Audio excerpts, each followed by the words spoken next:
The David Pakman Show at davidpakman.com. It's the bonus show. I'm going to touch on something that may sound a little bit like conspiracy theory Alex Jones garbage. Okay, maybe it's not that bad.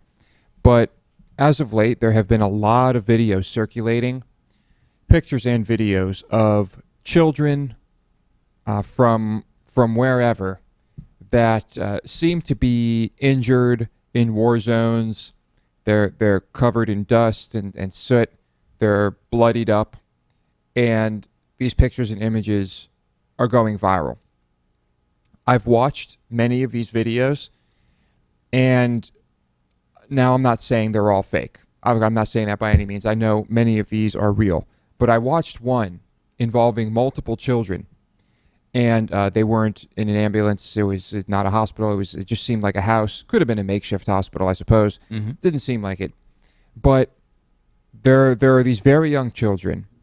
They seem to have blood and dirt and soot and ash all over them, but I can't see any wounds. None of the children are crying. They're all perfectly calm.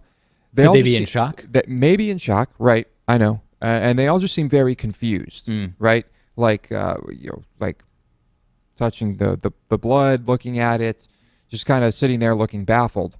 And I actually started asking myself if some of these videos were being faked. Well, we know that there are individual instances of faking these types of videos. We've seen a whole bunch of them. I mean, Hamas is involved in a lot of that. Yeah. The videos where you see everybody's rushing and carrying off a guy. And I mean, it's undeniable that some of those are absolutely staged. Now, what caused some of these articles to be written, which talk about these moments, were this video of this Syrian boy, Amran, I believe his name is. That is what has led a lot of people to say, you know, the reality is we see one of these videos, and again, oftentimes one video, one person is a tragedy, a million people are a statistic. And the reaction is this focus on this one individual rather than ending many of the conflicts worldwide in which there are countless victims like this who maybe never are captured on video.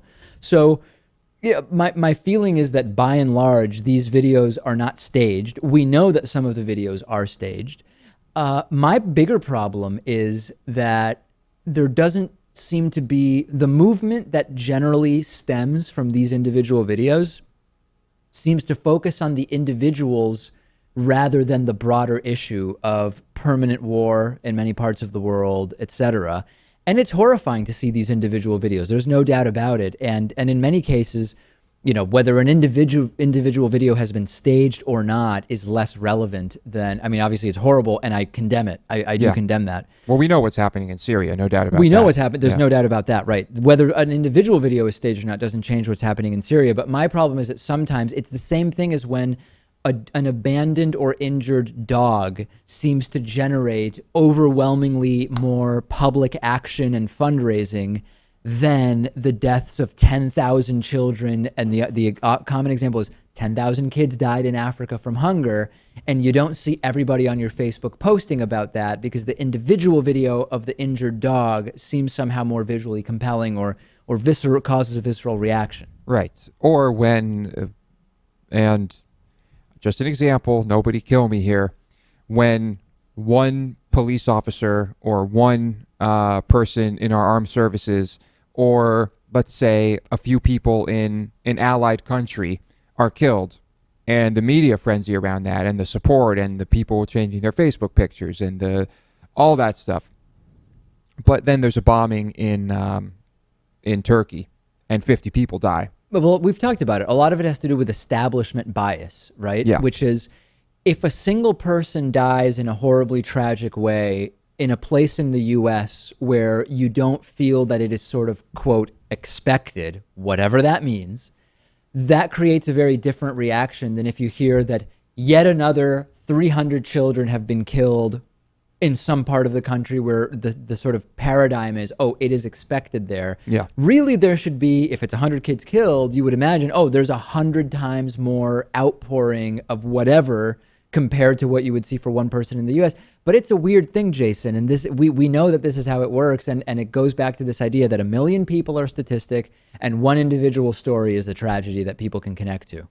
Yeah, and I think it's just, the way people relate to their day-to-day lives and their actual lives. Like, when you lose somebody, you don't generally lose your entire family. But, I think the media plays upon this, and, it's easier for them to not even to touch the things that are, these mass atrocities, because the optics of it is just so brutal, and actually showing that, I don't think anyone, they don't want to show that.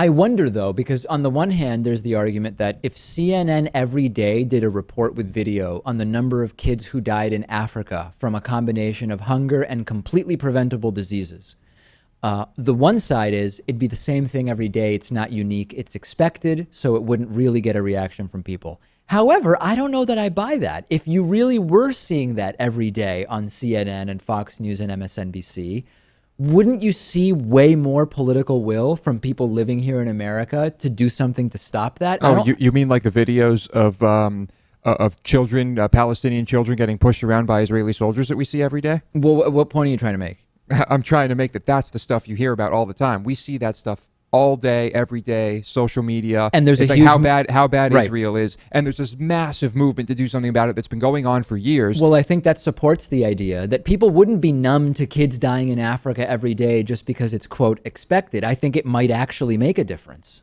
I think, yeah, I agree. I'm with you on that one. Yeah. Jason?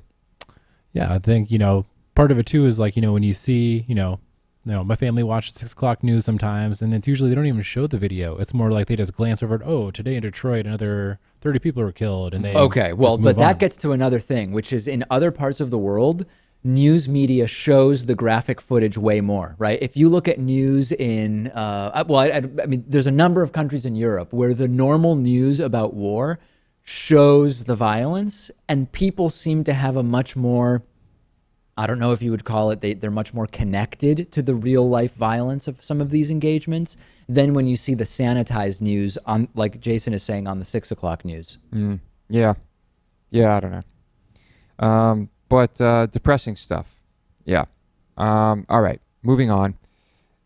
This is just another example of the military wasting money and the government wasting money. But here, at least, we have government exposing that and admitting that there were mistakes made. So the DOJ found that a company that employed prisoners to build U.S. military helmets produced thousands of defective helmets.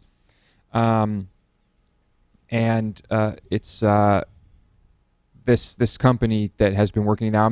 We're not blaming the inmates here, and we'll get into some of the details, but it just seems like a company that is pretty shady and wanted to cut costs and make as much of a profit as possible. Generally, companies that are willing to pay prison laborers pennies on the dollar of what they should be making, they're not necessarily the companies that we would expect to have the best moral records on anything. Yeah. Well, there's this company called FPI, a government-owned company, and I'm not really sure what that means in this context, established by an executive order in the 30s, whose aim it was to provide prisoners with jobs that can make them marketable after they've served their time. Okay, maybe we can get into there was some sinister shit behind the creation of this whole thing, and it was just about cheap labor. Although we should applaud the idea of making inmates better prepared to get jobs. Yeah, right? No doubt. So FPI was awarded a $23 million contract in 2008 to build helmets. They're out of Beaumont, Texas. They produced 23,000 helmets, and I'm not really sure why 23,000 helmets equals $23 million. Yeah. Let's do the math on those helmets there. This is like what we pay for every military product. It's like the costs are outrageous. Selling and delivering only 3,000 to the Department of Defense. The Department of Defense never paid because all 3,000 were defective. And at the end of an investigation by the Office of the Inspector General, all 23 were quarantined. And they also had this same problem. They worked as a subcontractor for an Ohio-based company, FPI did, Armor Source. One of 4 companies contracted to build these more advanced combat helmets. The 2 companies made 126,000 helmets over the course of 3 years, making a total of about $30 million. And the ones produced by FBI were defective there as well. And so then you get into some of the tools and things that were being used by the prisoners. Right. The pictures are pretty fascinating here. You have Kevlar being bonded together in ways that it shouldn't. The altering of ballistic material, it's being torn, it's being cut. Tools used to scrape paint off were like these little blades and these little makeshift razors that they're being called hatchets here. Right.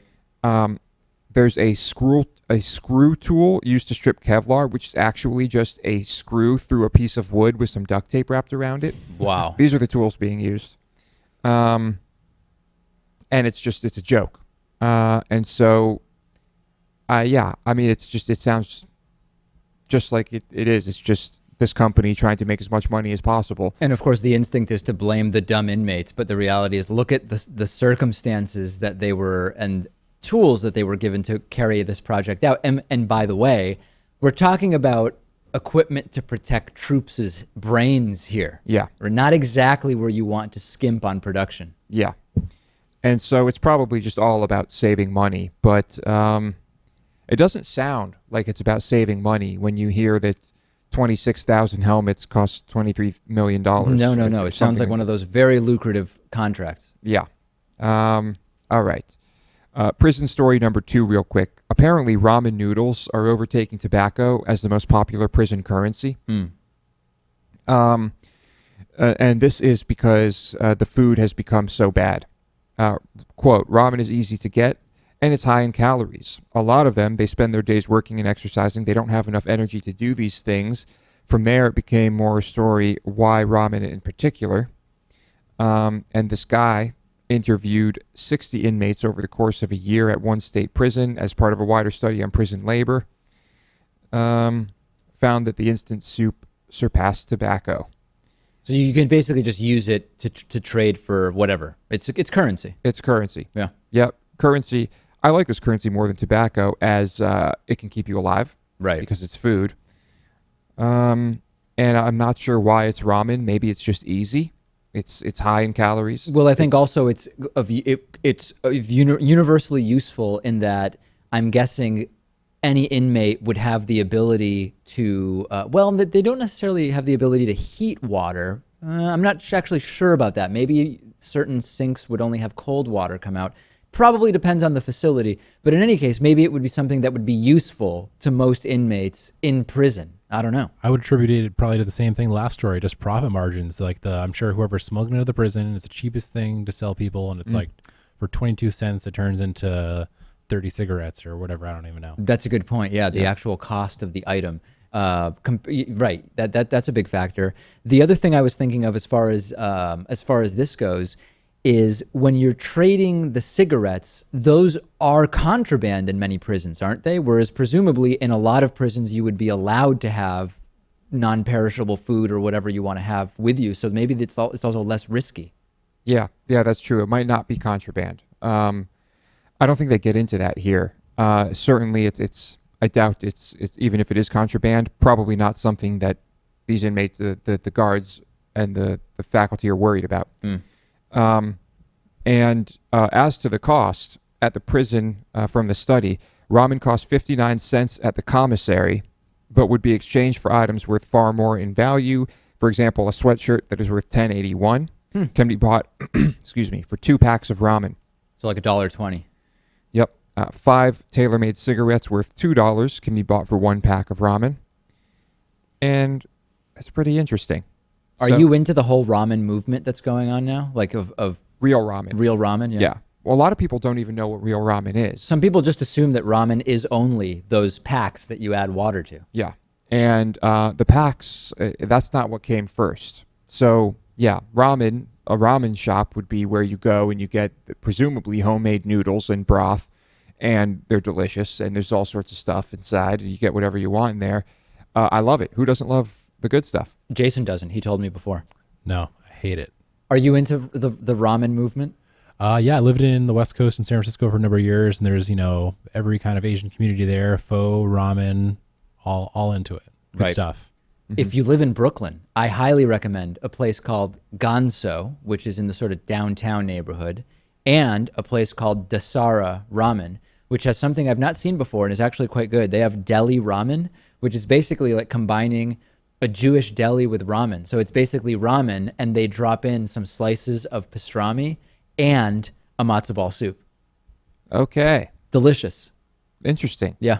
I'm Fusion. not usually that into that type of thing where it's like, oh, let me take a burger, but also add Chinese food. I'm going to add sesame chicken to the burger and then like deep fry the entire thing. I'm really not into that. But this was just like good basic ramen with just, instead of thin sliced, some other meat that you might put in it, Yeah. some slices of pastrami. And then instead of the egg, which you sometimes see put in, you get a matzo ball. And it was fantastic. Or like eggs on pizza or burgers, probably the best thing ever. Speaking of eggs. The fried egg Yeah. on a burger, I'm okay with. I'm not so into eggs on pizza, with the exception of when they basically crack an egg onto the pizza at the end. That could be okay. I'm open to that. I like that. Yeah, I agree with that. There were 3 really good ramen places in Austin. Right. Yeah, I went to all of them. One far more than the others because it was right downtown next to the place I worked at. Naturally. But anyway, ramen. Get yourself some real ramen. Stop eating those shitty noodles or sell them to prisoners. Yeah, although those are a staple for many, many college students because, as Jason was saying, the cost per serving is very, very low. I don't care. It's shit, and you can get just as many calories for the same price by just being smarter. It is shown that if you want to take out the ease factor of just putting hot water in the ramen, between peanut butter jelly sandwiches as well as getting black beans, cheese Lentils. and tortillas, lentils, etc., you can certainly do better than ramen. But if you're studying for those exams, as I know you would be, Lewis, sometimes you don't have time to cook things from the beginning. Well, food doesn't just nourish your body; it nourishes your brain too. Right. So let's lay off those shit ramen noodles. Okay, all right. We used to eat them in like elementary school. People used to just eat them dry. They would I like don't crack them remember up that. like crackers, sprinkle the powder over them, and eat them like that. I've never seen that. I don't recall that at all. You have seen that. You just forgot. It clearly made no impression on me. Well, it just wasn't that good. Right. The David Pakman Show at davidpakman.com.